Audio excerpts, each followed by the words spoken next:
সামরিক ব্যক্তি বিনা পরোয়ানায় গ্রেপ্তার করতে পারে। তাইলে আমি আপনি সবাই দুইটা ক্ষেত্রে আমরাও পারবো বিনা পরোয়ানায় গ্রেপ্তার করতে। একটা হচ্ছে আপনার যদি আমলযোগ্য অপরাধ করে এবং জামিনের অযোগ্য অপরাধ করে। এখন কোনটা আমলযোগ্য, কোনটা জামিনের অযোগ্য এবং কোনটা কোন ধরনের অপরাধ, বিভিন্ন অপরাধের শ্রেণী বিভাগ, এই জিনিসগুলো আলোচনা আছে আপনার ফৌজদারি কার্যবিধির দ্বিতীয় তফসিলে। ওই দ্বিতীয় তফসিলে 8টা কলাম আছে। সে 8টা কলামে বিভিন্ন কিছু কথাবার্তা বলা আছে। 3 নম্বর কলামে বলা আছে আপনার কোন কোন অপরাধের জন্য ওই বিনা পরোয়ানায় গ্রেপ্তার করতে পারে। তাহলে যে অপরাধগুলোতে বিনা পরোয়ানায় গ্রেপ্তার করতে পারে সেগুলো হচ্ছে আমলযোগ্য অপরাধ, আর যেগুলোতে বিনা পরোয়ানায় গ্রেপ্তার করতে পারে না সেটা হচ্ছে আমলযোগ্য অপরাধ। এরপরে বলতেছে জামিনযোগ্য কোনটা, জামিন অযোগ্য কোনটা, এই কথা বলছে 5 নম্বর কলামে। তাইলে যেগুলো জামিনযোগ্য সেগুলো জামিনযোগ্য হবে, আর যেগুলো জামিনের অযোগ্য সেগুলো জামিনের অযোগ্য হবে। এরপরে আপনাদেরকে আরো একটা ইম্পর্টেন্ট জিনিস বলি, হয়তো পরবর্তীতে বলতে ভুলে যাব। এই যে আমরা সেকেন্ড শিডিউলের কথা বলি না ফৌজদারি কার্যবিধিতে, এটা খুবই গুরুত্বপূর্ণ একটা জিনিস, বিশেষ করে ফৌজদারি প্র্যাকটিসের বেলায়। ওইটা হচ্ছে অনেকটা দণ্ডবিধির যে শাস্তির সেকশন গুলো আছে ওইগুলোর একটা সামারি করে দিছে ওখানে ছোট একটা জায়গায়। পুরো দণ্ডবিধি অনেক বড় না, কিন্তু দেখা যায় আপনার এই 10-20 পাতায় ওই শাস্তির জিনিসগুলো সবগুলো একত্রিত করে দিয়ে দিছি সেকেন্ড শিডিউলে। এবং ওখানে শুধু শাস্তিগুলো নয়, শাস্তি কতটুকু এটা নয়, এটা দণ্ডবিধির কত দ্বারাই এই শাস্তি দেয়া হয় সেটার কথা বলছে, এই সেকশনের হেডলাইন কি সেটা বলছে, তারপর আপনার আমলযোগ্য অপরাধ কোনটা, আমলের অযোগ্য অপরাধ কোনটা সেটা বলছে, কোন আপনার বিনা পরোয়ানায় কখন ওই আপনার কোন অপরাধের ক্ষেত্রে সমন দিবে, কোনটাতে গ্রেপ্তারি পরোয়ানা দিবে 4 নম্বর কলামে ওইটা বলছে। 5 নম্বরে জামিনযোগ্য জামিন অযোগ্য অপরাধের কথা বলছে। 6 নম্বরে আপনার মীমাংসাযোগ্য কোনগুলো সেগুলোর কথা বলছে। 7 নম্বরে আপনার শাস্তি কতটুকু দিবে ওই কথা বলছে আপনার। আর সবার শেষে 8 নম্বরে বলছে ফৌজদারির কোন আদালতে এগুলোর বিচার করবে। তাহলে এই জিনিসটা একেবারে এই যে ফৌজদারি কার্যবিধি বলেন দণ্ডবিধি বলেন আর হার্ট যেটা আছে এইটা এখানে তুলে দিছে সেকেন্ড তফসিলে। তো মোটামুটি মুখস্থ করার দরকার নেই, তবে গুরুত্বপূর্ণ সেকশন যেগুলো শাস্তির সেকশন দিছে ওইগুলো একটু মিলাই নিয়ে, এটা তো পুরো মুখস্থ করা কখনো সম্ভব না, ঠিক আছে? কিন্তু মনে করেন দণ্ডবিধি তো যে গুরুত্বপূর্ণ সেকশন গুলো এখানের সাথে মিলে যাবে ওইগুলো একটু এখানে চোখ বুলাই নিয়ে, আর ফৌজদারি তো যেগুলো গুরুত্বপূর্ণ ওইগুলো একটু এখান থেকে মিলে নিয়ে পানি দাও।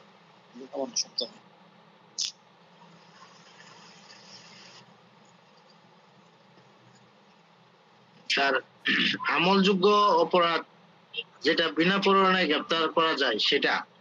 হ্যাঁ হ্যাঁ হ্যাঁ, ওটা হচ্ছে বিনা পরোয়ানায় গ্রেপ্তার করা না গেলে সেটা অমলযোগ্য অপরাধ।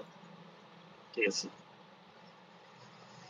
শুধু এটাও না, সেকেন্ড শিডিউল যদি আপনি পড়েন দণ্ডবিধিতে একটা প্রশ্ন আছে না, অপরাধ কাকে বলে, অপরাধের শ্রেণী বিভাগ আলোচনা করুন।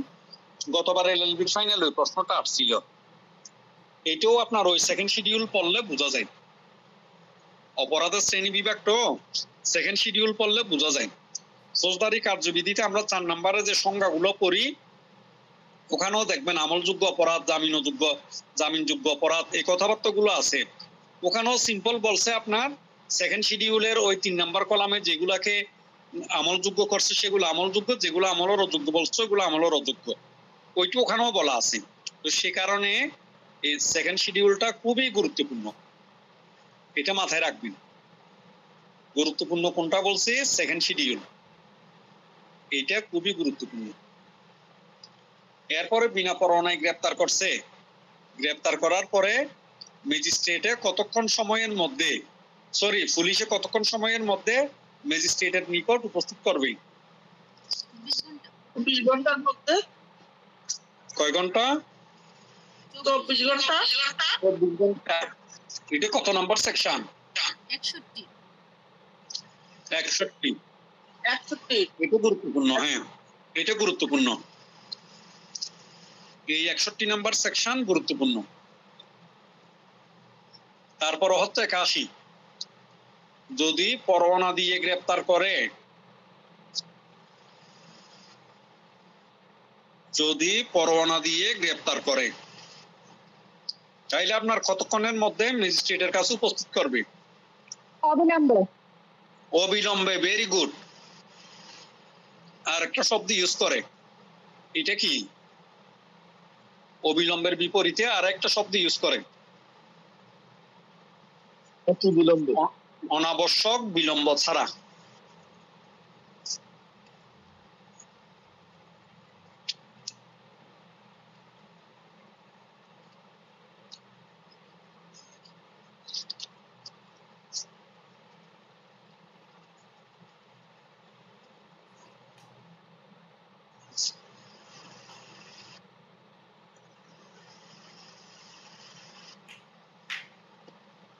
আমাদের এক্সামে আমরা যে 32 সালে এমসিকিউ দিছিলাম, ওই সময় এই প্রশ্নটা আসছিল। সম্ভবত আপনারা একটু মিলে নিয়েন। অপশন ছিল অনাবশ্যক বিলম্ব ছাড়া। এরপর হচ্ছে, তাইলে ওখান থেকে 81তে শুধু মনে রাখবেন বিলম্ব ছাড়া বা অনাবশ্যক বিলম্ব ছাড়া বা অবিলম্বে, এই জিনিসটা মাথায় রাখবেন 81তে। এরপরে 83তে কি মাথায় রাখবেন? 83তে হচ্ছে এখতিয়ারের বাইরে কার্যকর করার জন্য প্রেরিত ওয়ারেন্ট। তখন কার কাছে পাঠাইতে হবে? মহানগর এলাকা হলে মহানগর পুলিশ কমিশনার। Police commissioner. মহানগর এলাকা হলে পুলিশ কমিশনার, আর জেলা এলাকা হলে নির্বাহী ম্যাজিস্ট্রেট বা জেলা পুলিশ সুপার। ভেরি গুড, নির্বাহী ম্যাজিস্ট্রেট বা জেলা পুলিশ সুপার। তাহলে এই যে আপা টু দা পয়েন্ট আনসার দিচ্ছেন না, এইগুলো এমসিকিউ পরীক্ষার জন্য বা এনসিকার জন্য, আমাদের ভাইবা পরীক্ষা ফেস করার জন্য একেবারে মুখোমুখি থাকতে হবে। সেটা কি? একটা বলতেছে আপনার জেলা এলাকায় হলে নির্বাহী ম্যাজিস্ট্রেট বা জেলা পুলিশ সুপার, আর সেটা যদি মহানগর এলাকায় হয়ে যায় তাইলে আপনার পুলিশ কমিশনার। বুঝে পাইছেন? এই শুধু পুরো এই যে দাগানোর কথা বলছি না সেকশনে, আপনাদেরকে গুরুত্বপূর্ণ দিছি না, তো এখানে তো পুরো গুরুত্বপূর্ণ লাইন আছে 8-10টা। এই সেকশনের লাইন আছে 8-10টা, কিন্তু আমরা মনে রাখবো কি? জেলা হলে নির্বাহী ম্যাজিস্ট্রেট বা জেলা পুলিশ সুপার, আর মহানগর এলাকায় হলে পুলিশ কমিশনার। শুধু মনে রাখবো এই 7-8টা শব্দ। তো এগুলো কি কঠিন? এখন আমি যতই আপনাদেরকে গ্রুপে, ফেসবুকে, অমুকে সমুখে সাজেশন দিই, ওই সাজেশনও তেমন কোনো কাজ করে না। আপনাকে সাজেশন বুঝতে হলে ক্লাস করতে হবে, কি পড়বেন এটা বুঝতে হবে, তারপরে সংক্ষেপে পাস করা যায়। গতকালকে আজকে ফেসবুকে পোস্ট দেওয়ার পরে মনে হয় 10 থেকে 15 জনে ফোন দিছে, ভাইয়া আমি আইন পাঠ নিছি, আমি কিভাবে পড়বো কিছু বুঝি না। আরে ভাই, আইন পাঠ পরে এখন পরীক্ষা পাস করার এই সময় আছে, 3 মাস। আইন পাঠ যদি কেউ ভালো মতো রিডিং করতে চায়, এটা যে মোটা বই, এটা যদি ভালো মতো কেউ রিডিং করতে চায় 3 মাসে মুখস্থ তো দূরে থাকুক, রিডিংও পড়তে পারবি না, রিডিং পড়ও শেষ করতে পারবি না। সে কারণে বলছি কি, আপনাদের প্রয়োজন যতটুকু পড়বেন শুধু ততটুকু, এর বাইরে যদি পড়তে যান পারবেন না সিলেবাস কমপ্লিট করতে, এবং মনেও থাকবে না। তারপর হলো আমাদের 87 নাম্বার সেকশন। ওখানে বলতেছে হুলিয়া নিয়ে কথাবার্তা। এই যে ছোটবেলা আমরা দিতাম, স্লোগান দিতাম, জেল জুলুম হুলিয়া, নিতে হবে তুলিয়া। এই হুলিয়ার কথা বলছে আপনার 87 নাম্বার সেকশনে। এটা কার প্রতি জারি করে? হুলিয়া পলাতক ব্যক্তি, মানে পলাতক যে আসামি। হ্যাঁ, ব্যক্তির জন্য, পলাতক আসামি, পলাতক ব্যক্তি। আমাদের সেকশনের হেডলাইনে বলছে পলাতক ব্যক্তি, প্রোক্লেমেশন ফর পারসন অ্যাবসকন্ডিং, পলাতক ব্যক্তির জন্য হুলিয়া। ঠিক আছে, পলাতক ব্যক্তির জন্য হুলিয়া। তাহলে এটা কোন সময় দিয়ে এই হুলিয়া জারি করতে হয়? 30 দিনের কম নয়। 30 দিনের সময় দিয়ে, তাহলে কমপক্ষে 30 দিন সময় দিয়ে এটা কি করতে হবে? এই হুলিয়া জারি করতে হবে। এটা কি ওয়ার্ডটা কি হুলিয়া স্যার? ওয়ার্ডটা কি এটা? হুলিয়া, হুলিয়া, হুলিয়া হুলিয়া বলে, হ্যাঁ প্রোক্লেমেশন। এখন তো প্রোক্লেমেশন শব্দটা এই যে 5ই আগস্টের পর থেকে বারবার ব্যবহার করতেছে, এটা হচ্ছে একটা দায় মুক্তি দেওয়ার মতো। আর এই ক্ষেত্রে ব্যবহার হচ্ছে হুলিয়া। এই হুলিয়া কতদিনের মধ্যে? আপনার যে তারিখ ঘোষণা দিবে সেই তারিখ থেকে 30 দিনের কম সময় নয়, বা 30 দিনের অতিরিক্ত সময় দিয়ে 30 দিন পর্যন্ত সময় দিয়ে এটা জারি করতে হবে। এক্ষেত্রে আমরা মনে রাখবো শুধু হুলিয়া জারি করাতে হয় যেদিন জারি করে সেদিন থেকে 30 দিন কম নয় এরকম সময় দিয়ে, শুধু মনে রাখবো 30 দিন। আর হুলিয়া জারি করা যায় 3 ভাবে। হুলিয়া কয়ভাবে জারি করা যায়? 3 ভাবে। ওই 2 দেখেন, 2 উপবিধিতে ক, খ, গ 3 ভাবে কথা বলছে। তাইলে হুলিয়া জারি করা যাবে কয়ভাবে? 3 ভাবে। সেগুলো একটু আমরা পড়িনি। 2 এর কথা বলতেছে, উক্ত ব্যক্তি সাধারণত যেখানে বাস করে ওই শহর অথবা গ্রামের কোন প্রকাশ্য স্থানে উক্ত হুলিয়া ঘোষণাপত্রটি পরে শোনাতে হবে। তাইলে সে যেখানে থাকে ওখানে কি করবে? এইটা হুলিয়াটা পরে শোনাবে, সে শহর হোক গ্রামে হোক। এরপরে বলতেছে ক্ষয়ে উক্ত ব্যক্তি সাধারণত যে গৃহ বা বাস্তুতে বসবাস করে ওই গৃহ বা বাস্তুর কোন প্রকাশ্য স্থানে বা শহরে বা গ্রামের কোন প্রকাশ্য স্থানে উক্ত হুলিয়াটি টাঙ্গিয়ে দিতে হবে। তাইলে প্রথম কথা হচ্ছে পরে শোনাবে, দ্বিতীয়ত হচ্ছে টাঙ্গাই দিবে। এই টাঙ্গাই দেওয়ার অপশন, লটকাই দেওয়ার অপশন আমরা দেওয়ানিতে সমনের ক্ষেত্রেও পাই, ফৌজদারিতে সমনের ক্ষেত্রেও আছে। ফৌজদারিতে 31 নম্বর সেকশনে বলছে লটকাইয়া সমন জারি করা যাবে, ফৌজদারি সমন। তাহলে এখানে হুলিয়ার বেলায় বলতেছে প্রথম অপশন হচ্ছে পরে শোনাবে, দ্বিতীয় অপশন হচ্ছে লটকাই দিবে। পরে শোনাবে কোথায়? যে শহরে বাস করে সেই শহরে, গ্রামে বাস করলে সেই গ্রামে। লটকাই দিবে কোথায়? সে যে ঘরে বসবাস করে সেই ঘরে, অথবা যে বাস্তুতে বসবাস করে সেই বাস্তুতে। এখন ঘরের পরিবর্তে বাস্তু কেন ব্যবহার করছে? আসলে এই শব্দ হবে তাবু। তারপরে আপনার কোনো যদি যানবাহনে সে বসবাস করে, অনেক ক্ষেত্রে হয় বড় মানুষেরা হেলিকপ্টারও বসবাস করে এখন, তো ওই হেলিকপ্টারে, যেটাকে তারা বাস্তু হিসাবে চিহ্নিত করছে। এরপরের পয়েন্টটা হচ্ছে যে আদালত থেকে আপনার হুলিয়াটা ইস্যু করা হয় সেই আদালত ভবনের কোনো প্রকাশ্য স্থানে কি করে? এর একটা কপি টাঙ্গাই দিয়ে, এর কপিটা কি করতে হবে? টাঙ্গাই দিতে হবে।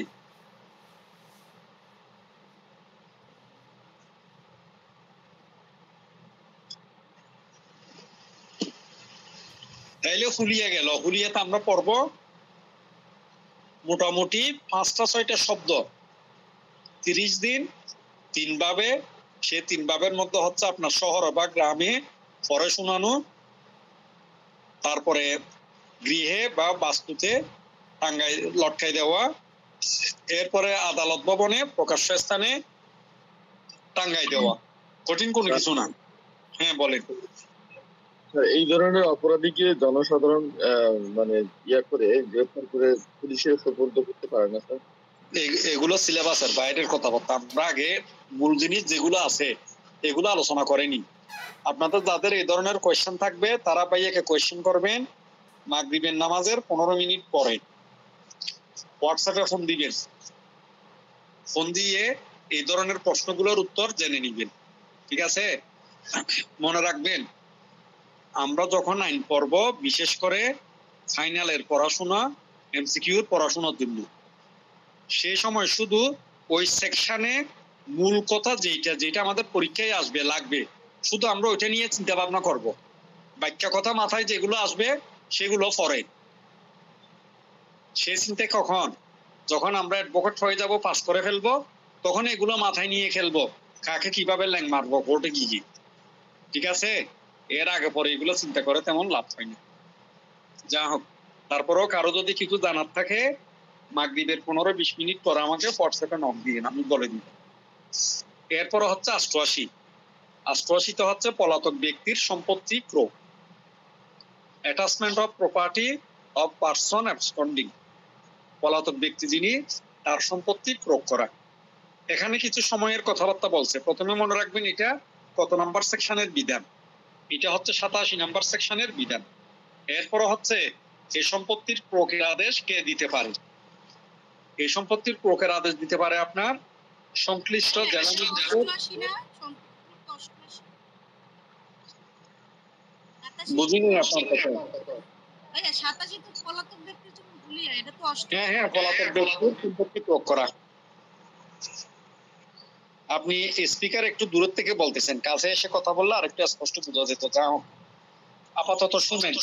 ভাইয়া সেটা বলি নাই, আপনি তো 87 বলছেন, সেটা বলছি, এটা 88 তো হবে না, ওটা তো পলাতক ব্যক্তি সম্পর্কে বলছি। বুঝি নাই আপনার কথা, আর একটু বলেন। এটা ভাইয়া উনি যে হবে না সেটা বলছি। ঠিক কথা বলেছে। আচ্ছা আপাতত শুনেন, আপনাদের কারো কোনো যদি প্রশ্ন থাকে কালকে মাগরিবের 15 মিনিট পরে হোয়াটসঅ্যাপে নক দিয়েন আমাকে, ঠিক আছে? কারণ পুরো ফৌজদারি কার্যবিধিতে 565টা সেকশন। এখন আপনাদেরকে যদি কোনো প্রশ্ন থাকে এগুলো আলোচনা করতে যায়, এই সেকশন গুলো শেষ করা যাবে না। আর হাতে সময় আছে ঘন্টাখানেক, ঠিক আছে? ভাইয়া শুরু করছি আলোচনা 9টা বাজার 10 মিনিট আগে থেকে। তো চাচ্ছি আপনাদেরকে কি পড়বেন, শুধু বিশেষ করে 29/11/2025 বা নেক্সট ফাইনাল পরীক্ষায় কোন জিনিসগুলো আপনাদের গুরুত্বপূর্ণ, শুধু ওই জিনিসগুলো সংক্ষেপে আলোচনা করে দেয়া, যাতে আপনারা নিজেরা পড়তে পারেন। অনেকে আছে আমরা কোনো টিচারের কাছে পড়ি না, এরকম অনেকে আছে না, বিশেষ করে তাদের জন্য। আর আপনারা যারা ভাইয়াকে পার্সোনালি চিনেন, জানেন, বিভিন্ন গ্রুপে ভাইয়ার হোয়াটসঅ্যাপ নাম্বারটাও দেওয়া আছে, কোনো সমস্যা নেই। কালকে মাগরিবের পরে বা পরশু মাগরিবের পরে, এর বাইরে কোর্ট টাইমের বাইরে আপনি যে কোনো সময়ে ফোন দিলে ভাইয়া বলে দিব। যা হোক, এখন সবাই একটু শুনেন আলোচনাটা। তারপরে হচ্ছে আপনার 88তে হচ্ছে পলাতক ব্যক্তির সম্পত্তি ক্রয় করা।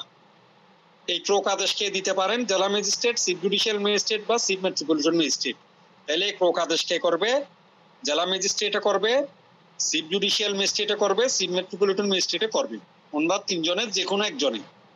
ব্যাপারটা হচ্ছে প্র্যাকটিক্যাল ব্যাপারটা হচ্ছে, যদি মেট্রোপলিটনে লেখা হয় সেক্ষেত্রে আপনার ওই জেলা ম্যাজিস্ট্রেট, চিফ মেট্রোপলিটন ম্যাজিস্ট্রেটে করবে। আর যদি জেলা লেখা হয় সেক্ষেত্রে জেলা ম্যাজিস্ট্রেট আর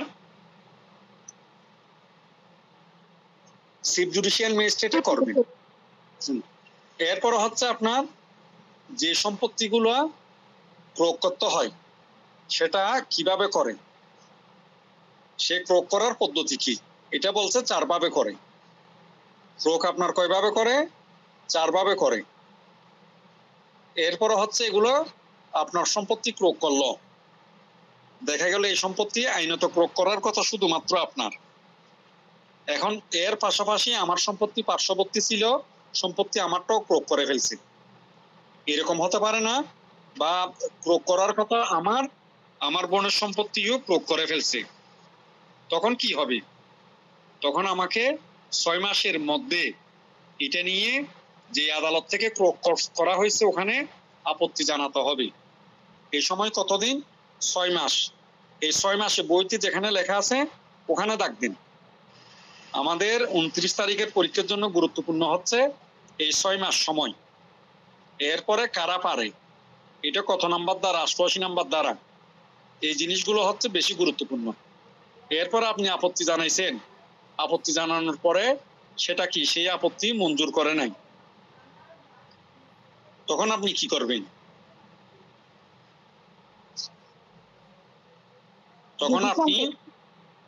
তখন আপনি এর বিরুদ্ধে মামলা করতে পারবেন।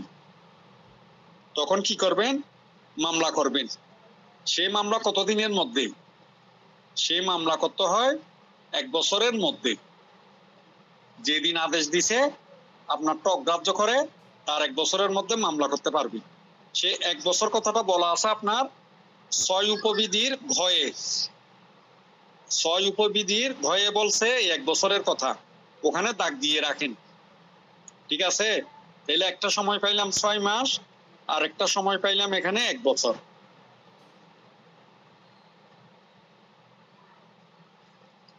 এরপরে নিচে দেখেন 7 উপবিধিতে আরো একটা 6 মাস দিছে। ওকে তারিখ হ্যাঁ হ্যাঁ, প্রথমে 6-এর কতে কি বলা আছে যে 6 মাস কোনো সম্পত্তি ক্রয় করে 6 মাসের মধ্যে হুলিয়া করতে হবে?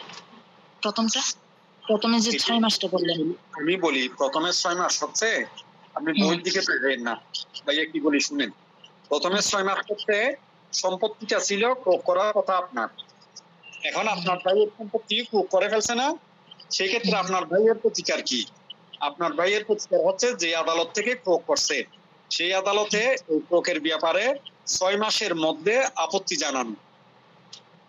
এটা নিয়ে আপনি আপত্তি করবেন না, আপনার ভাই আপত্তি করবে না, ভাই তুমি আমার বোনের সম্পত্তি ক্রয় করতে গিয়ে আমারটাও ক্রয় করে ফেলছো, তাইলে সে ক্রয় করছে, আপনার ভাই আপত্তি জানাবে 6 মাসের মধ্যে।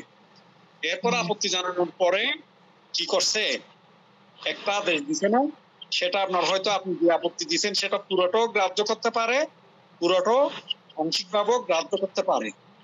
এখন আপনি কি করবেন, তাইলে আপনার আপত্তি যখন সে গ্রাহ্য করলো না, তখন আপনি কি করবেন, এরপরের ফাংশন হচ্ছে 1 বছরের মধ্যে, যেদিন সে অগ্রাহ্য করতে আদেশ দিছে সেদিন থেকে 1 বছরের মধ্যে এই আদেশের বিরুদ্ধে আপনি মামলা করতে পারবেন। মামলাটা কোথায় করতে হবে স্যার? মামলাটা ওই আদালতে, যে আদালতে প্রয়োগ করছে ওই আদালতে মামলা করবেন। যাই হোক, এরপর এখানে আপনাদেরকে বারবার বলতেছি কিউরিসি থাকা ভালো, কিন্তু বিআর একটু বাইরে গিয়ে প্রশ্ন করবেন না, না হয় আগাতে পারবো না অনেকগুলো সেকশন। এখন যে জিনিসটা বলতে চাইছিলাম, 88 নাম্বার সেকশনে, 88 নাম্বার সেকশন অনেক বড়, কিন্তু এখান থেকে আমাদের পড়তে হচ্ছে কি 4-5টা জিনিস। প্রথম কথা হচ্ছে আপনার এই অ্যাটাচমেন্টের কথা বলছে, সম্পত্তি ক্রয়ের কথা বলছে 88টি। এরপরও বলতেছি কি এই সম্পত্তি কে ক্রয় করতে পারবি, বলতেছে এই সম্পত্তি ক্রয় করতে পারবেন জেলা magistrate, chief judicial magistrate, chief metropolitan magistrate, তাদের যে কোনো একজনে পারবে। প্র্যাকটিক্যালি হচ্ছে যদি জেলা এলাকা হয় তাহলে জেলা ম্যাজিস্ট্রেট ওই চিফ জুডিশিয়াল ম্যাজিস্ট্রেটে হবে, আর যদি মেট্রোপলিটনে হয় তখন চিফ মেট্রোপলিটনে হবে। আর জেলা ম্যাজিস্ট্রেট যিনি উনি দোনোটা ক্ষেত্রে কমন। এরপরে এটা করা যায় 4 ভাবে। তারপর আস্তে আস্তে 6 মাস, 1 বছর, 6 মাস। 6 মাস হচ্ছে কি ফুলিয়া এই যে সম্পত্তি ক্রয় করার সময় আরেকজনের সম্পত্তি ক্রয় করে ফেলছে, তাহলে সে আপত্তি জানাবে 6 মাসের মধ্যে। তার আপত্তি যদি সম্পূর্ণ অথবা আংশিকভাবে রিজেক্ট হয়, সে যেদিন আপত্তিটা রিজেক্ট হয়েছে সেদিন থেকে 1 বছরের মধ্যে এর বিরুদ্ধে মামলা করতে পারবে। তারপর হচ্ছে যে সম্পত্তিগুলো ক্রয় করছে ওই সম্পত্তিগুলো সাধারণত বিক্রি করা যায় 6 মাস পরে। আর যদি কোনো পচনশীল দ্রব্য থাকে, এই মনে করেন ফার্মের মুরগি ক্রয় করছে, গরুর দুধের খামারে গরুর দুধ ক্রয় করছে, ডিম ক্রয় করছে ফার্মের ডিম, বা কোনো আম বাগান থেকে ক্রয় করছে, এখন ওই আমের ফসলটা যখন উঠবে তখন এগুলো বিক্রি করে ফেলতে হবে না, ডিম যেগুলো এগুলো রাখা যাবে এগুলো বিক্রি করতে হবে, গরুর দুধ বিক্রি করে দিতে হবে। তাইলে সেই ক্ষেত্রে কি করবে আদালত, ওই ফসলশীল দ্রব্য যেগুলো আছে ওইগুলোর ব্যাপারে প্রয়োজনীয় সিদ্ধান্ত নিতে পারবে। এরপর 89 হচ্ছে প্রকৃত সম্পত্তি প্রত্যার্পণ। যদি এতক্ষণ ওখানে করছিলাম 6 মাসের মধ্যে আপত্তি জানাবে যার সম্পত্তি ক্রয় করার কথা না তারটা করলে, এখন যার সম্পত্তি ক্রয় করে ফেলছে তারও প্রতিকার আছে। সে এই প্রকৃত সম্পত্তি প্রত্যার্পণের জন্য আবেদন করবেন 2 বছরের মধ্যে। আমাদের পড়াশোনা শেষ, এই ক্রয় নিয়ে 3টা সেকশন পড়াশোনা শেষ, অনেক বড়, কিন্তু আমরা এখান থেকে পড়বো কি কি বলছিলাম 6 মাস, 1 বছর, তারপরে 6 মাস, এরপর হচ্ছে 2 বছর, এরপর হচ্ছে আপনার ওই জেলা magistrate, chief judicial magistrate, chief metropolitan magistrate, এই সমস্ত কথাবার্তা বলা আছে 88 নাম্বার সেকশনে। এর মধ্যে বলছে কি এটা 4 ভাবে করে ক্রয়, আপনার 4 ভাবে করা যায়, স্থাবর সম্পত্তিও ক্রয় করা যায়, অস্থাবর সম্পত্তিও ক্রয় করা যায়। এরপরে 87-তে পড়ছিলাম আমরা হুলিয়ার কথাবার্তা আছে 87-তে, এই হুলিয়া জারি করা যায় পলাতক ব্যক্তির বিরুদ্ধে, সেটা 3 ভাবে জারি করা যায়। এরপরও হুলিয়া জারি করতে হবে 30 দিনের কম নয় এইরকম সময় দিয়ে, 30 অথবা তার অতিরিক্ত সময় দিয়ে এই হুলিয়া জারি করতে হবে। শেষ আমাদের গুরুত্বপূর্ণ পড়াশোনা এখানে একটু। এরপরে পড়বো আমরা 144 নম্বর সেকশন। এটা একেবারে ইন্টারন্যাশনাল গুরুত্বপূর্ণ। আমরা ছোটবেলা থেকে শুনে আসতেছি যে 144 জারি করছে। সে 144টা কখন দেয়? যখন কোনো শান্তি শৃঙ্খলা বিঘ্নিত হওয়ার সুযোগ থাকে, একটা অপরাধ, বড় ধরনের অপরাধ সংগঠিত হয়, জনশান্তি বিঘ্নিত হয়। এই যে আমাদের চট্টগ্রাম ইউনিভার্সিটিতে স্থানীয়দের সাথে ছাত্রদের মারামারি লাগছে, লাগার পরে কি করছে? 144 দিয়ে দিছিল। তাহলে 144 রাব বুঝছেন তো? 144 কি জিনিস? এটা কেন দেয়া হয়? শান্তি শৃঙ্খলা বজায় রাখার জন্য। 144 কেন দেয়? শান্তি শৃঙ্খলা বজায় রাখার জন্য। এই ফৌজদারি কার্যবিধিতে 144 নিয়ে একটা অধ্যায়, একটা সেকশন, একটা অধ্যায়। এই সেকশনের হেডলাইন এই হচ্ছে উপদ্রব বা আসন্ন বিপদের জরুরি পরিস্থিতিতে অস্থায়ী আদেশ। তাহলে 144 কি? একটা অস্থায়ী আদেশ। এটা কি? একটা অস্থায়ী আদেশ, পার্মানেন্ট কোনো সলিউশন না। এটা কিসের জন্য দিবে? উপদ্রব বা বিপদের আশঙ্কা থাকলে জরুরি ক্ষেত্র সমূহে তৎক্ষণাৎ কার্যকর করার জন্য এটা এই আদেশ দিবে। এরপরে কে দিবেন?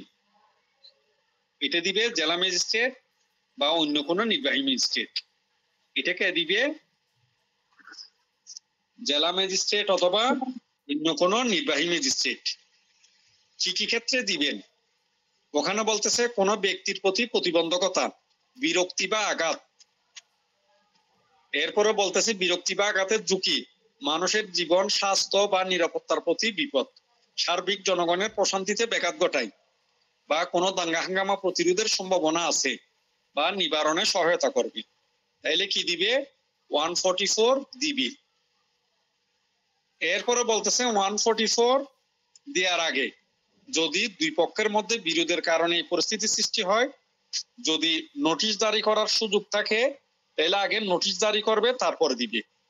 এরপরে বলতেছে এমন সিরিয়াস অবস্থা, নোটিশ জারি করার মতো কোনো সময় নেই, তখন কি করবে? একতরফা ভাবে দিয়ে দিবে। তখন কি করবে? একতরফা ভাবে দিবে। এরপরে বলতেছে কোন বিশেষ ব্যক্তি বা বিশেষ স্থানে ঘন ঘন যাতায়াতকারী বা সফরকারী জনসাধারণের প্রতি নির্দেশিত হতে পারে। এই যে আমাদের বান্দরবনে কি হচ্ছে, বার্মার গৃহযুদ্ধ, বান্দরবনে আসি মোটর সেল পরে কি করছে? বান্দরবনে আপনার ভ্রমণ নিষিদ্ধ করে দিছে, 144 দিছে না কিছুদিন আগে? যারা ঘন ঘন বান্দরবন সফর করত, তাদের যাতে সফর করতে না পারে, ওখানে কি দিয়ে দিছে? 144 দিয়ে দিছে। কি বলে দে? এই ফৌজদারি কার্যবিধির আপনার 144 দ্বারা 3 উপবিধি অনুযায়ী দিয়ে দিছে। এরপরে গুরুত্বপূর্ণ কথাবার্তা হচ্ছে এখানে 6 উপবিধিতে শেষের লাইনটা, যে এইভাবে যদি 144 জারি করা হয়, সেটা 2 মাসের বেশি কার্যকর থাকবে না।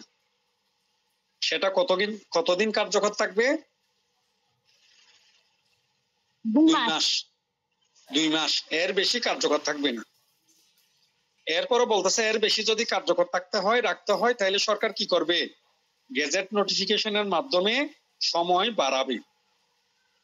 তারপর একটা আরো গুরুত্বপূর্ণ, এই 2 মাসের পরে 7 উপবিধিতে যে জিনিসটা বলছে, এই জিনিসটা আরো গুরুত্বপূর্ণ। এই ধারার বিধানসমূহ কোন মেট্রোপলিটন এলাকায় প্রযোজ্য হবে না। তাহলে যে বলছি 8টা বিভাগীয় শহর মেট্রোপলিটন এলাকা, ওই মেট্রোপলিটন এলাকাগুলোতে এই 144 প্রযোজ্য হবে না। মেট্রোপলিটন এলাকাতে 144 কে দেয়? Police commissioner. Police commissioner. Very good, police commissioner. Metropolitan এলাকায় দিবে পুলিশ কমিশনার। কোন আইনে দিবে?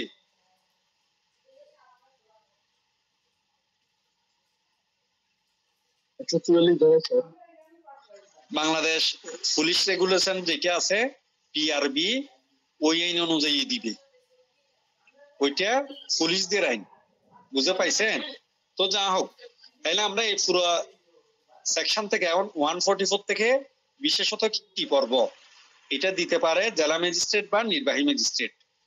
এরপরে পর্ব অত কাহিনী না করে এরপরে পর্ব এটা যদি দিয়ে দেয় তাহলে 2 মাস পর্যন্ত কার্যকর থাকবে। আর এটা মেট্রোপলিটন এলাকায় দেয়া যায় না। শুধুমাত্র এই 3টা জিনিস পর্ব এই বিধান হচ্ছে 144-এর। এই 4টা জিনিস আমরা এমসিকিউ পরীক্ষার জন্য মনে রাখবো।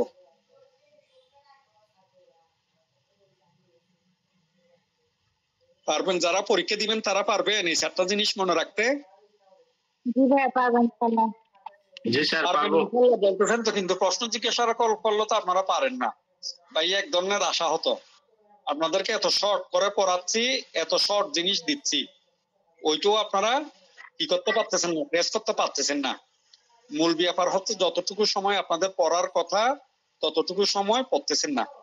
মনে রাখবেন 144, 145 এই সেকশন গুলাকে আবার মূল আইনের সেকশনও বলা হয়। ফৌজদারি কার্যবিধিতে 2 ধরনের সেকশন, একটা হচ্ছে পদ্ধতিগত আইনের সেকশন আর কিছু আছে মূল আইনের সেকশন।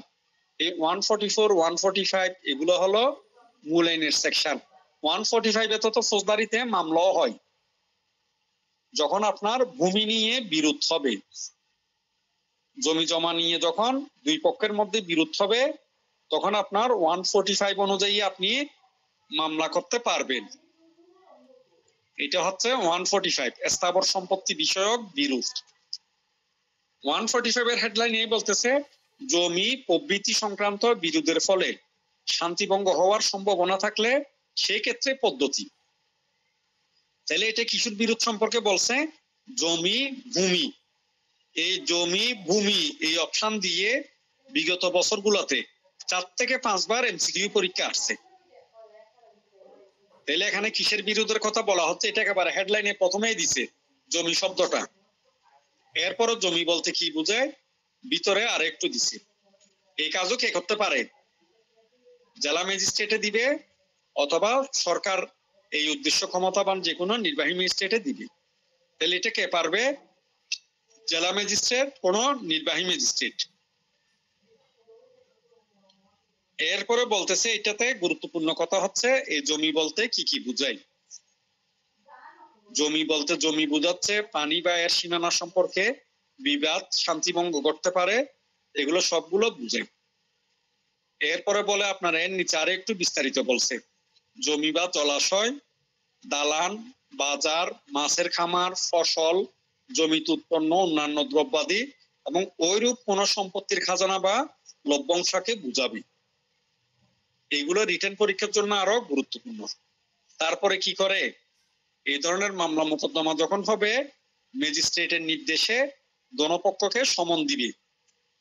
সমন দিয়ে বলবে যে কি করবে, আমার কাছে হয় তোমরা নিজেরা আসো, না হয় কোনো অ্যাডভোকেট সহ আসো। এই কাজ কেন হচ্ছে, এই ঘটনা কেন ঘটতেছে, এগুলার জবাব চাও।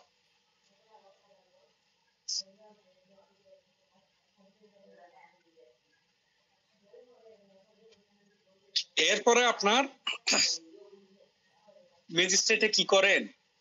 এই ক্ষেত্রে ম্যাজিস্ট্রেট আসলে কার সম্পত্তি এইটা বিচার করতে পারে না। কোন জেলা ম্যাজিস্ট্রেট বা নির্বাহী ম্যাজিস্ট্রেট এই সম্পত্তি কার এইটার ডিসিশন উনি দিবেন না। তাইলে এক্ষেত্রে উনি কি করেন? এই বিরোধের ক্ষেত্রে উনি করেন কি, যিনি এই সম্পত্তিতে দখলে ছিলেন উনি সেটা নির্ধারণ করে দিবেন। এই যে আমরা স্যার একটা দখলের কথা পড়ছি না 9 নম্বর ধারায়, ওখানে কিন্তু কতদিন আগের দখল এই জিনিসটা বলা থাকে না। ফৌজদারিতে এটার ইঙ্গিত দিয়ে দেয় 145-এ এইটা বলে দেয়। এখন মনে করেন আপনি আমাকে আজকে দখলচ্যুত করছেন না, তাইলে আমি মামলা করলাম, তখন বোঝা গেল কি আমি আজকে পর্যন্ত দখলে ছিলাম। এই 145 নম্বর সেকশনে বলতেছে আমাকে যদি 2 মাসের পূর্ব দখলচ্যুত করে তখনও ম্যাজিস্ট্রেট ধরে নিবে আমি দখলে ছিলাম। তাইলে এখানে দখলকার কে, এই সম্পত্তি কার দখলে ছিল সেটা নির্ধারণ করার জন্য দখলচ্যুত কয় মাস আগে করলো কাউন্ট করবি, 2 মাস আগে করলো কাউন্ট করবি। এই কথা দেখেন আপনার 4 উপবিধিতে ওই মাঝখানে করে বলছে, চার উপবিধির মাঝামাঝিতে বা শেষের দিকের একটু উপরে 2-3 লাইন উপরে ওখানে বলছে উক্ত আদেশের তারিখের অব্যবহতি পূর্ববর্তী 2 মাসের মধ্যে কোন পক্ষকে বলপূর্বক ও অন্যায়ভাবে দখলচ্যুত করা হয়েছে।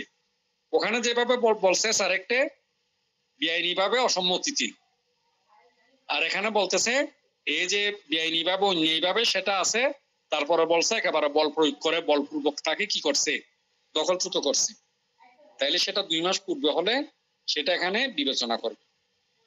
এরপরে বলতেছে এরকম সম্পত্তি ম্যাজিস্ট্রেটে চাইলে প্রয়োগও করতে পারে। এই সম্পত্তি ম্যাজিস্ট্রেটে কি করবে, প্রয়োগ করবে। এরপরে ম্যাজিস্ট্রেটে আরো কি ফাংশন করে, এরপরে ম্যাজিস্ট্রেট আরো ফাংশন করে। এখানে 6 নাম্বার উপবিধিতে দেখেন বোল্ড করে লেখছে আইনসঙ্গতভাবে উচ্ছেদ না হওয়া পর্যন্ত দখলে থাকা পক্ষ দখল বহাল রাখবে। তার মানে হচ্ছে আপনার যে দখলে ছিল সে দখলে থাকবে। তাহলে এখানেও দেখেন এসার একটা 9 ধারার মতো মালিকানা নিয়ে কোনো কিছুর কথা ম্যাজিস্ট্রেট, নির্বাহী ম্যাজিস্ট্রেট, জেলা ম্যাজিস্ট্রেট সে ডিসিশন দিতে পারবে না। উনি ডিসিশন দিবে কিসের, কে আইনসঙ্গতভাবে দখলে ছিল, তাকে আপনার বেদখল করছে কিনা সে বিবেচনা করবে এগুলো।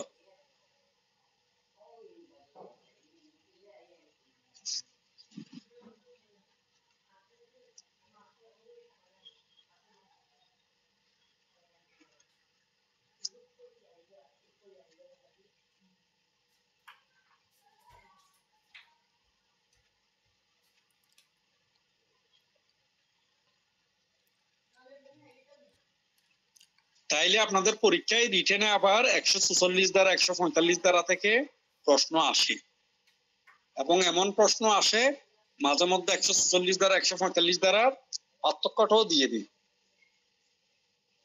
কি করে 144 ধারা 145 ধারার সামঞ্জস্য, বৈসামঞ্জস্য, পার্থক্য এগুলো দিতে পারে। তাহলে মিল কোথায় দেখেন, ওখানেও 2 মাস বজায় থাকে, এখানে 2 মাস পূর্বে দখলে থাকলে সেটা ধরে নিবি।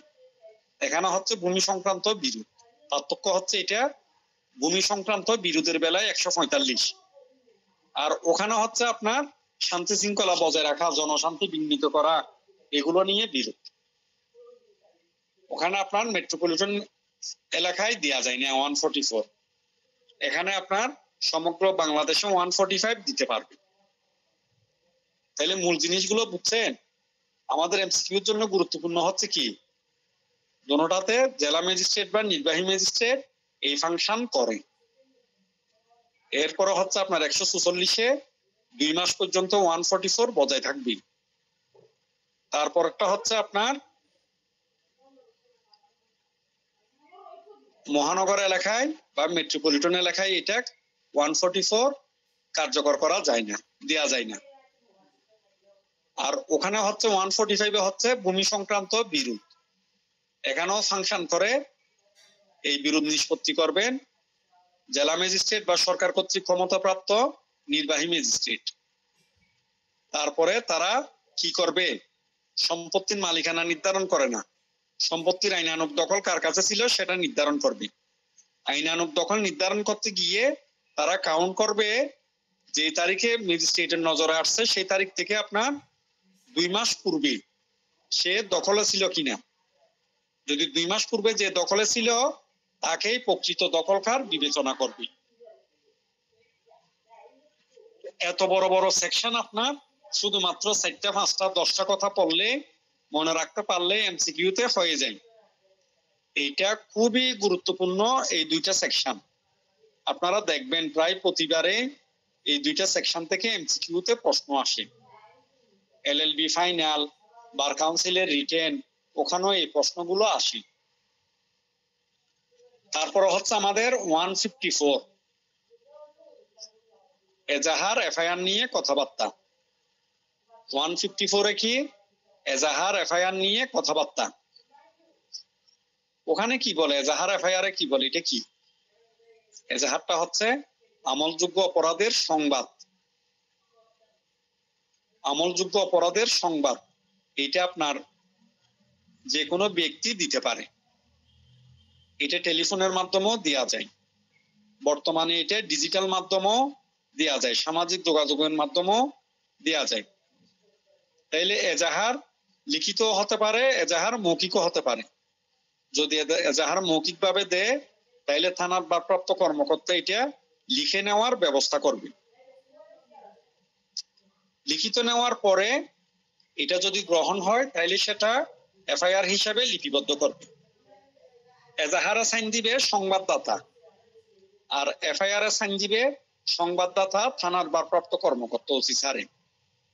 শেষ আমাদের এফআইআর এজাহার। মনে রাখবেন, ফৌজদারি কার্যবিধিতে মামলা শুরু হয় যদি পুলিশি মামলা হয় বা আমলযোগ্য অপরাধের মামলা হয় তাইলে 154 দিয়ে, আর যদি অন্য কোনো ধরনের মামলা হয় তাইলে অভিযোগের মাধ্যমে যদি হয় তাইলে 200 নাম্বার ধারা দিয়ে।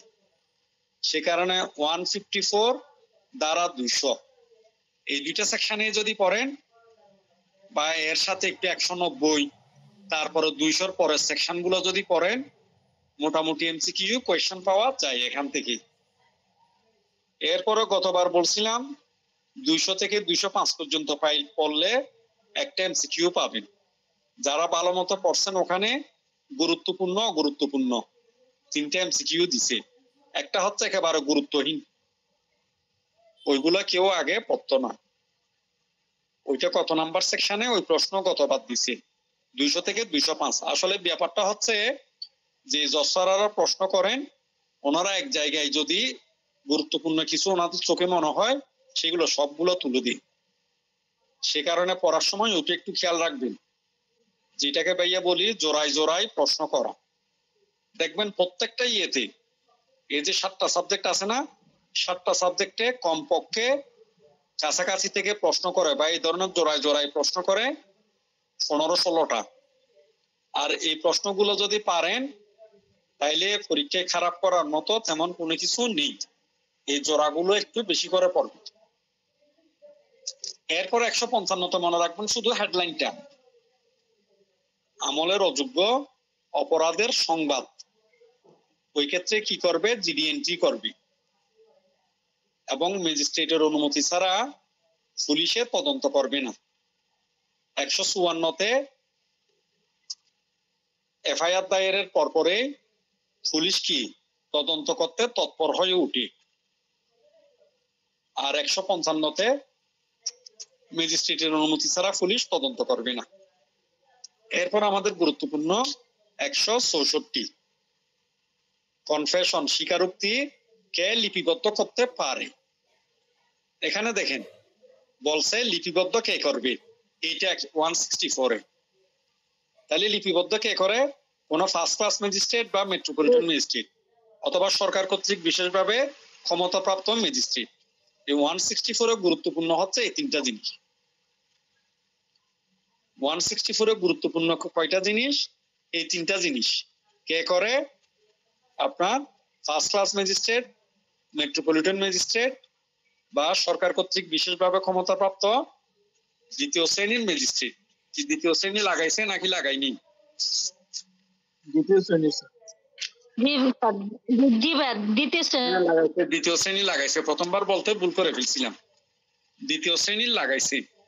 এরপরে বাকি কথাবার্তা যেগুলো, এগুলো হলো ব্যাখ্যা কথা। ঠিক সেম কথাবার্তা গুলো আবার 364-তেও বলছে। এই যে এগুলো লিপিবদ্ধ করার পদ্ধতি, হেডলাইনে বলছে লিপিবদ্ধ কে করতে পারেন, এলে লিপিবদ্ধ করতে পারে এরা 3 জনে। এরপরে বাকি কথা যেগুলো বলছে এগুলো আসলে লিপিবদ্ধ করার পদ্ধতি। তো আপনাদের এমসিকিউতে যদি প্রশ্ন আসে যে স্বীকারোক্তি লিপিবদ্ধ করার পদ্ধতি ফৌজদারি কার্যবিধির কত নাম্বার সেকশনের বিধান, তখন হয়ে যাবে 364। আর যখন বলবে আপনার কনফেশন বা স্বীকারোক্তি ফৌজদারি কার্যবিধি 1898 অনুযায়ী কে লিপিবদ্ধ করতে পারে বা কোন ধারা অনুযায়ী লিপিবদ্ধ করতে পারে,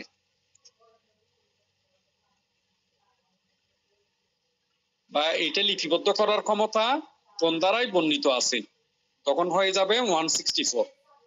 দুইটা দুই জিনিস। বুঝতে পাইছেন দাঁড়ায় কোথায় কিভাবে ফেলে দেয়। এই 164 এলএলবি ফাইনালের জন্য, এরপরে যে কোনো পরীক্ষার জন্য, রিটেনের জন্য গুরুত্বপূর্ণ। 164 364 এই দুটো রিটেনের জন্য, এমসিকিউর জন্য গুরুত্বপূর্ণ। আপনাদের মনে আছে কিনা কি জানি, এইবারের আগের বার ফাইনাল পরীক্ষায় বা স্ট্যাটিস্টিক যদি বলি 2021 সালের ফাইনাল পরীক্ষায় আপনার এই প্রশ্ন আসছিল, স্বীকারোক্তি নিয়ে এলএলবি ফাইনালও প্রশ্ন আসছিল। এরপরে গুরুত্বপূর্ণ আমাদের 167 হচ্ছে কি, 24 ঘন্টার মধ্যে যদি তদন্ত কার্যক্রম পুলিশে সমাপ্ত করতে না পারে তখনকার পদ্ধতি। তখন কি করবে? 24 ঘন্টার মধ্যে যদি পুলিশ কাউকে গ্রেপ্তার করে তদন্ত কার্যক্রম শেষ করতে না পারে তখন কি করবে? আসামিকে নিকটতম জুডিশিয়াল ম্যাজিস্ট্রেটের নিকট প্রেরণ করবে। তখন কি করবে? আপনার আসামিকে কার কাছে প্রেরণ করবে? নিকটতম জুডিশিয়াল ম্যাজিস্ট্রেটের নিকট প্রেরণ করবে, বিচারিক ম্যাজিস্ট্রেটের নিকট প্রেরণ করবে।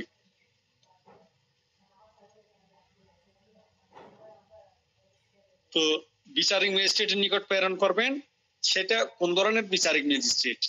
সেটা বলতেছে আপনার জুডিশিয়াল ম্যাজিস্ট্রেট বা মেট্রোপলিটন ম্যাজিস্ট্রেট। এরপরও বলতেছে সরকার যদি বিশেষভাবে ক্ষমতা দেয় তাইলে দ্বিতীয় শ্রেণীর ম্যাজিস্ট্রেটের নিকটও কি করতে পারবে?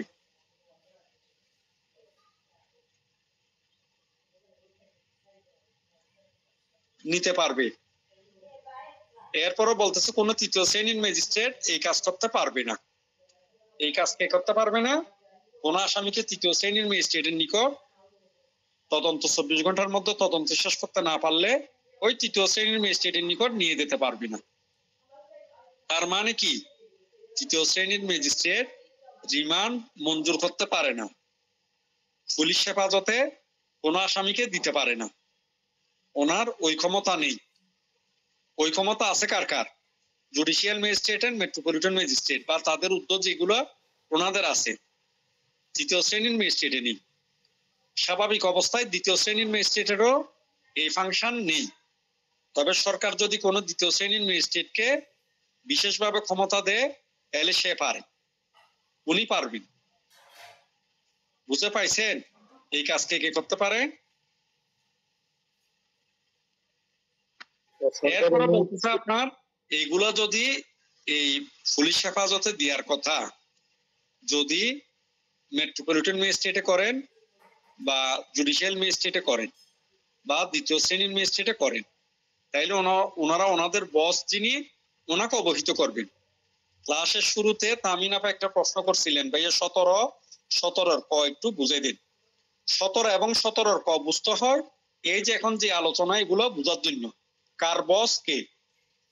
মনে রাখবেন ফৌজদারিতে একজনের বস দুইজন, যেমন মেট্রোপলিটন ম্যাজিস্ট্রেটের বস হলেন, প্রথম বস হলেন আপনার বা জুনিয়র বস হলেন চিফ মেট্রোপলিটন ম্যাজিস্ট্রেট, আর সিনিয়র বস হলেন আপনার মেট্রোপলিটন সেশন জজ বা মহানগর দায়রা জজ যিনি উনি। তাইলে মেট্রোপলিটন ম্যাজিস্ট্রেট প্রথমে চিফ মেট্রোপলিটন ম্যাজিস্ট্রেটের আন্ডারে, ফাইনাল ইউনিট আপনার মেট্রোপলিটন সেশন জজের আন্ডারে। যা হোক এই আলোচনা অন্য এক সময় করব।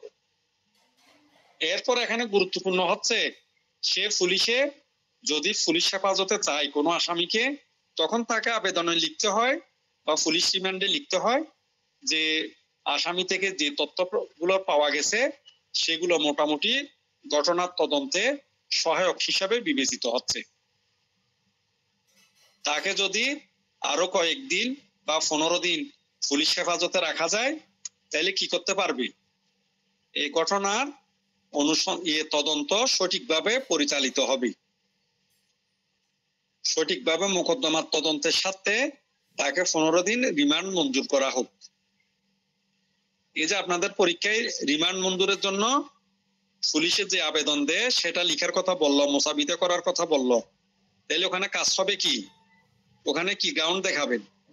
ওখানে গ্রাউন্ডটা হচ্ছে আপনার 24 ঘন্টায় তদন্ত যে চালাইছে ওখানে এই আসামির সংশ্লিষ্টতা পাইছে, এর পাশাপাশি এই অপরাধের সাথে আর কারা কারা জড়িত সেই সম্পর্ক প্রাইমারি তথ্য পাইছে।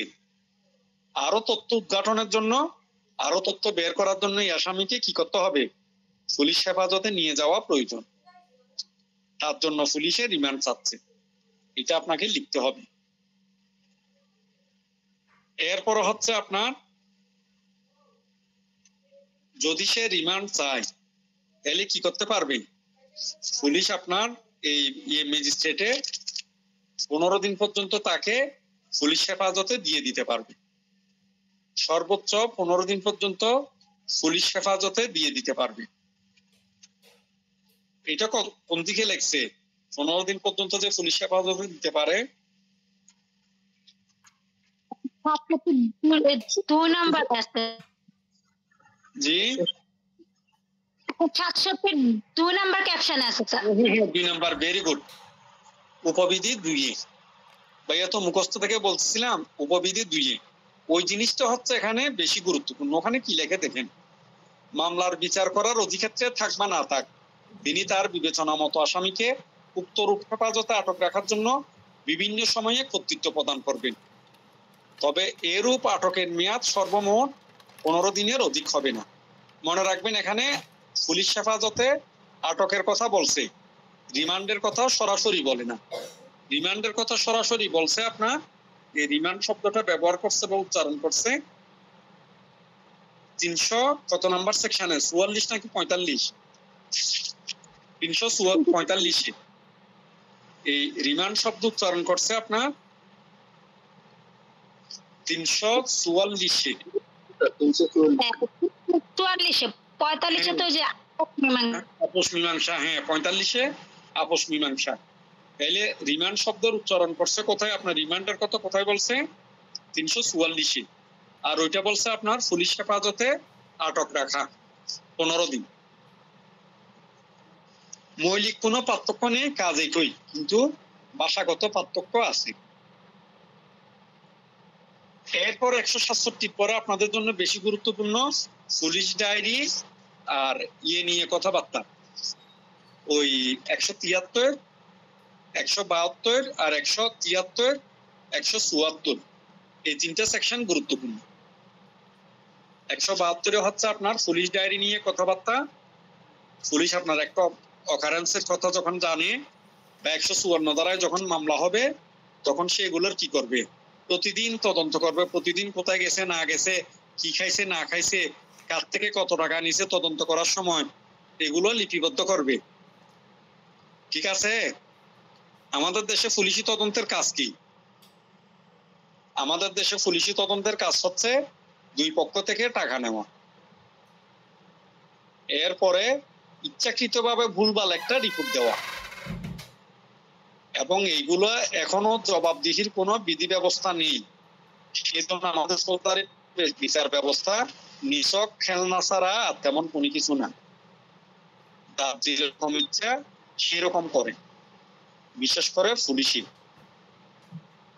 এবং পুলিশকে এগুলোর জন্য শাস্তির আওতায় আনা উচিত। যে সে যদি 10টা মামলা 15টা মামলা সঠিকভাবে তদন্ত না করে তাহলে তাকে এই পানিশমেন্ট দেওয়া যাবে। ওইটা না করে আইনে বলে দিছে কি আপনার ম্যাজিস্ট্রেটে চাইলে পুলিশের প্রতিবেদন গ্রহণ করতেও পারেন, নাও করতে পারেন। তাহলে আমার কথা হচ্ছে ম্যাজিস্ট্রেট যদি এই ক্ষমতা রাখেন এটা তদন্ত দিয়ে এত সময় নষ্ট করার দরকারটা কি? যা হোক, এখন আইনের মধ্যে আসি। পুলিশ তদন্ত করার পরে 173 পুলিশ অফিসারের রিপোর্ট দিবে। এই রিপোর্ট হচ্ছে 2 ধরনের, একটা হচ্ছে ফাইনাল রিপোর্ট আর একটা হচ্ছে আপনার চার্জশিট দেওয়া। তার যদি সংশ্লিষ্টতা পায় তাহলে চার্জশিট দিবে, সংশ্লিষ্টতা না পাইলে ফাইনাল রিপোর্ট দিবে। এই ফাইনাল রিপোর্ট বা চার্জশিট ম্যাজিস্ট্রেটে চাইলে গ্রহণ করতেও পারেন, চাইলে গ্রহণ নাও করতে পারেন। এটা হচ্ছে 173 সংক্ষেপে বলা। এরপর হচ্ছে 174 হচ্ছে পুলিশ আত্মহত্যা ইত্যাদির অনুসন্ধান করবে এবং এর রিপোর্ট দিবে। হ্যাঁ বলেন। 2টা যোগ হইছে অ্যামিটমেন্টে নতুন।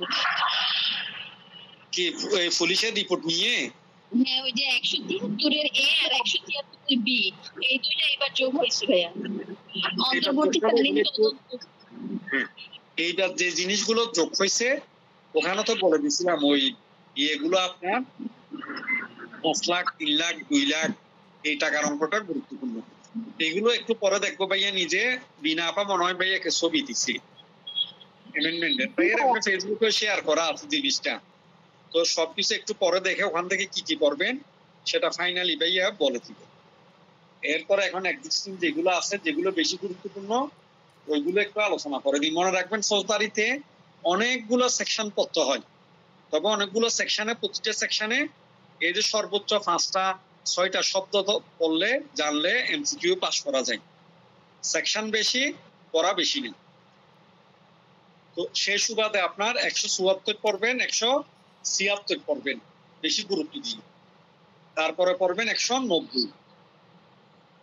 এরপরে পড়বেন 200 থেকে 205, বিশেষ করে 200 201 এই দুইটা সেকশন খুবই গুরুত্বপূর্ণ।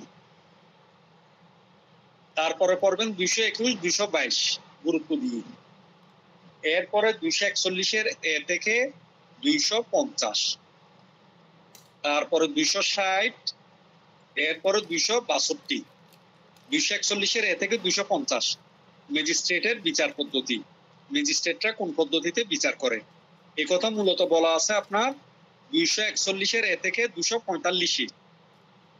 আর ব্যাখ্যা সেকশন যেগুলো আছে ওইগুলো গুরুত্বপূর্ণ।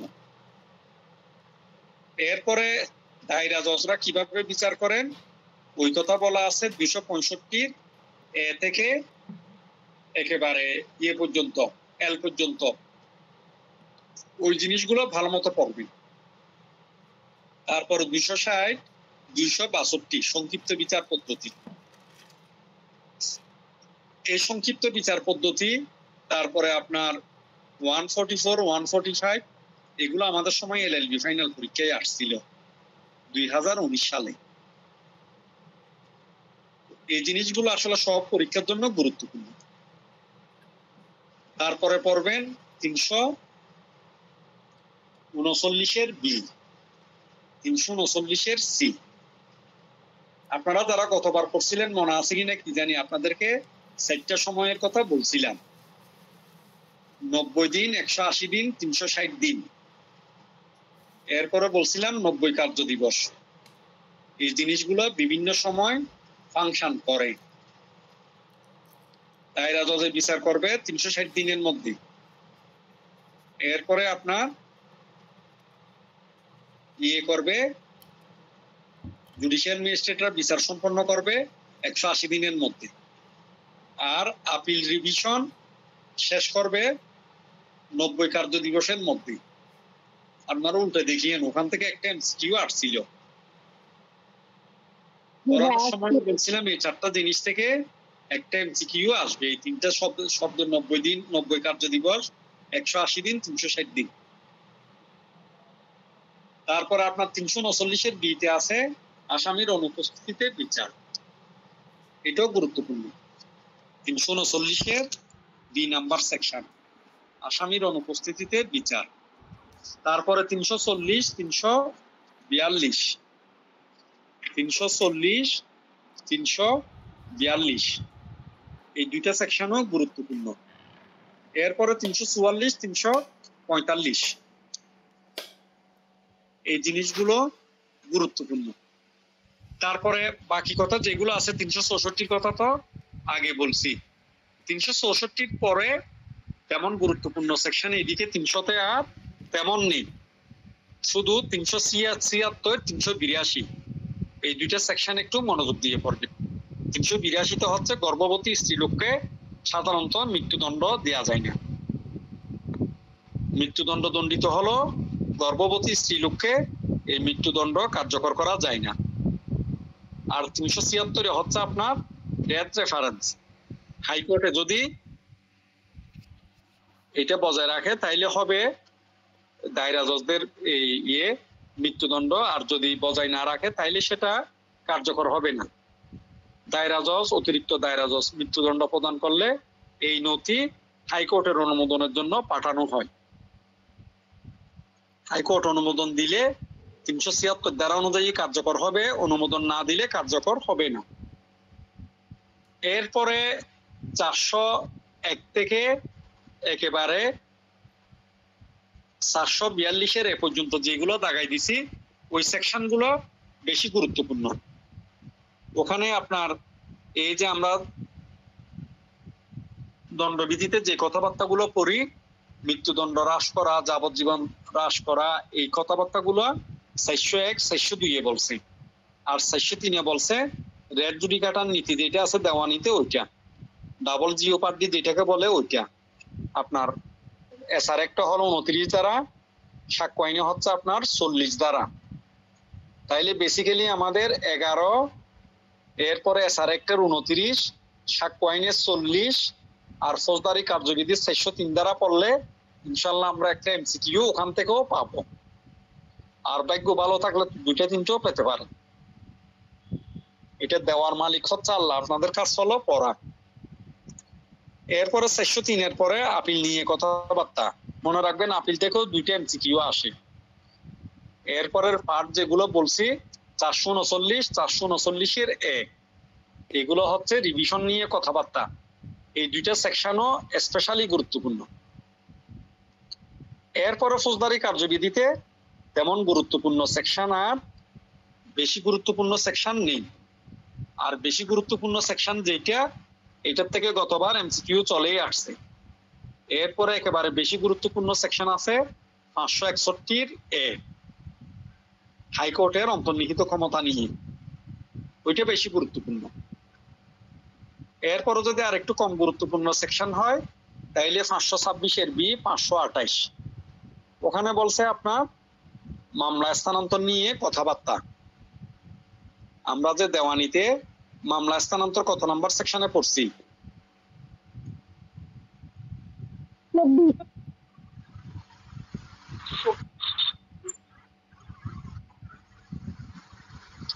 দেওয়ানিতে মামলা স্থানান্তর কত সময়? 24। আর ফৌজদারিতে 428। হ্যাঁ 528, 526 এর ক।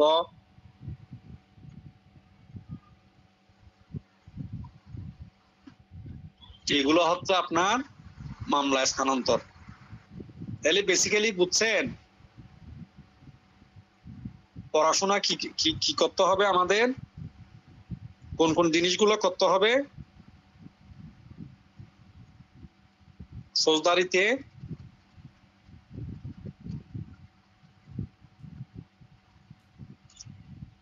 আর কথাবার্তা বলে না।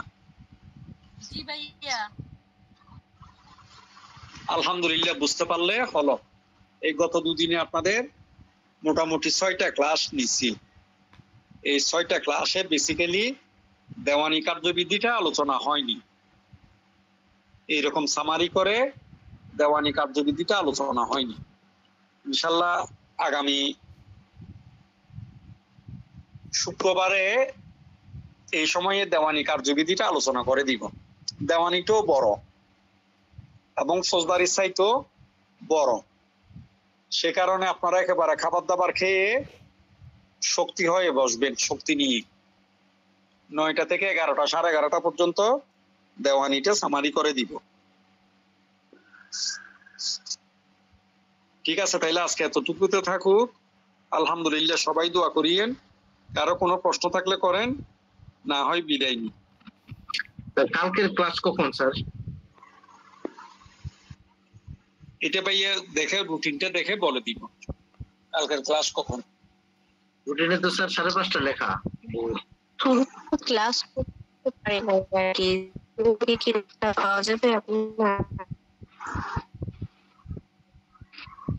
রুটিনে 5:30 লেখা হলে 5:30 ইনশাল্লাহ। এরপরে আমেনা আপা মনে হয় কিছু বলতে চাইছিলেন,